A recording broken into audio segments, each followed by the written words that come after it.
I grew up in kind of the late 90s, early 2000s, right in the middle of the kind of Taylor Steele momentum generation kind of stuff. And, a lot of sex, drugs, and rock and roll.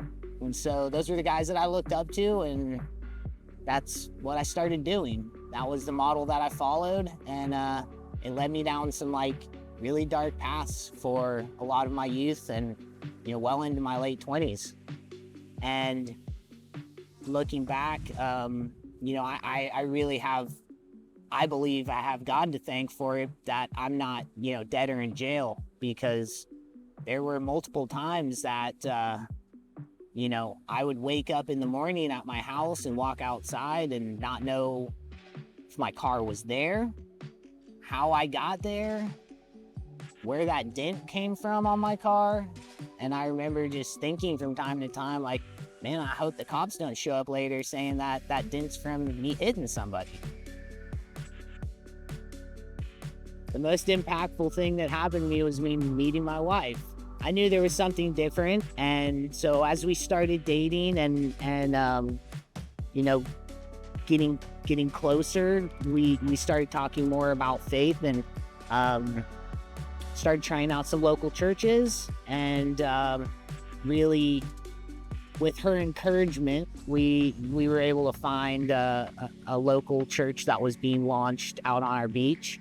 The pastor was a surfer, and I was kind of on the fence still at that point, but I was like, hey, let's go, maybe he'll speak my language.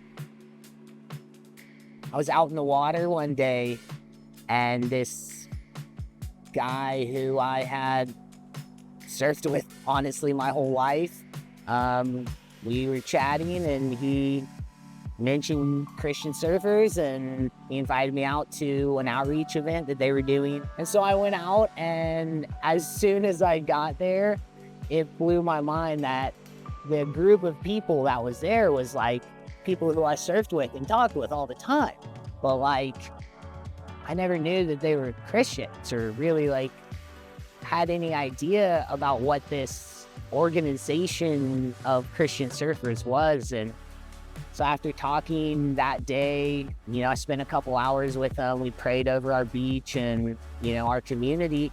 But I really felt like this group of people were giving me this love and this encouragement, so much more than just about surfing. We were having real conversations while in the water and out that never had existed for me before. To have those people want to speak into your life and really know you and really love you for who you are. I knew I was in. I'd found my tribe of people.